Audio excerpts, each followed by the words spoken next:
Welcome back to Factful Finance, the channel where we turn complex financial concepts into practical insights you can use today. Did you know that research shows nearly 70% of investors make decisions based on emotion rather than logic? This is a key reason why so many people struggle with successful long-term investing. Today, we're diving into part 6 of our Investing 101 series, Overcoming Behavioral Biases. If you're a millennial trying to navigate the world of investing, this one's for you. Now, before we dive deep, a quick disclaimer. The content shared here is for educational purposes only. Any products or services mentioned aren't endorsements. Always consult with a financial professional for advice tailored to your individual situation. Let's get started. As a millennial, you're likely familiar with the challenges of trying to juggle student loans, rising housing costs, and the desire for financial freedom. But while we've mastered budgeting and saving, many of us struggle with one crucial aspect of investing: managing our behavior. You see, investing isn't just about picking stocks or bonds, it's also about managing your emotions and understanding how our biases can shape our financial decisions. And trust me, these biases can wreak havoc on your portfolio if you don't stay vigilant. So what are these biases? 1. Loss aversion. This is the tendency to fear losses more than valuing gains. For example, Liam, a millennial working in tech, invested in a promising stock. When it dipped by 10%, he panicked and sold, even though the stock eventually bounced back and ended the year 15% higher. His fear of losing money led him to miss out on potential gains. 2. Overconfidence bias.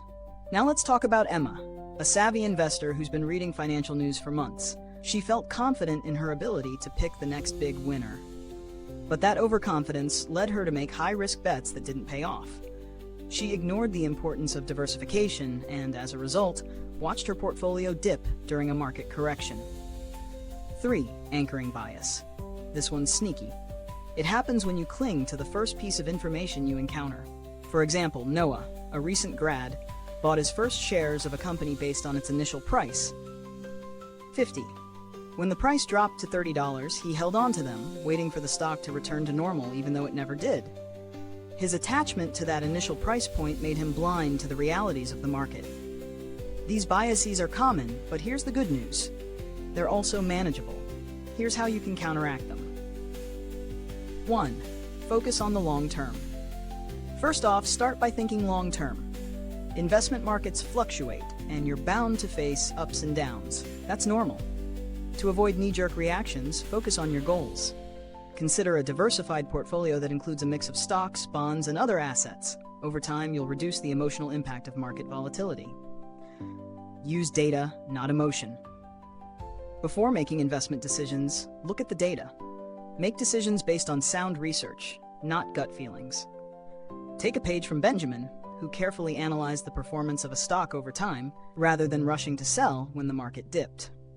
By using a strategy based on facts rather than fear, Benjamin saw his investments grow steadily over time. 3. On your investments. Consider automating your investments with dollar-cost averaging. This strategy allows you to invest a set amount regularly, regardless of the market's current state. So even when the market dips, you're buying at a lower price. It's a strategy that works for anyone from beginner to advanced investors, and it removes the emotional element from investing decisions. Check your biases. Take time to reflect on your decisions. When you're about to make a move in your portfolio, pause. Ask yourself if you're acting out of fear, greed, or based on an old belief. Have you been influenced by media hype or a bad experience? If the answer is yes, take a step back. You might be falling victim to one of the biases we talked about earlier. Real-world example. Think about Olivia, who wanted to invest in crypto during its rise in 2021. Everyone around her was talking about it: friends, influencers, the news. But after diving into research, she found the market was incredibly volatile, and the risks outweighed the potential rewards for her. By resisting the urge to follow the crowd, she avoided making an emotional decision that could have hurt her portfolio. 5. Seek professional guidance. Finally, don't be afraid to consult with a financial advisor.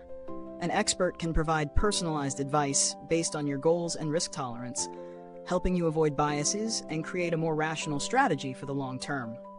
Remember, no one has all the answers, and sometimes a second opinion can be invaluable. So what's your next step in overcoming these biases? Start by taking a look at your own investment strategy. Are you letting fear or overconfidence drive your decisions? It might be time for a change. Thank you for tuning in to Factful Finance today. If you found this video helpful, why not subscribe and click the bell so you don't miss out on our next dive into the world of finance? You'll love the next video we've got lined up to help you meet your financial goals. We believe you'll find it just as insightful as today's video. What's the first step you'll take toward overcoming your own investment biases? Share your thoughts in the comments. We'd love to hear from you.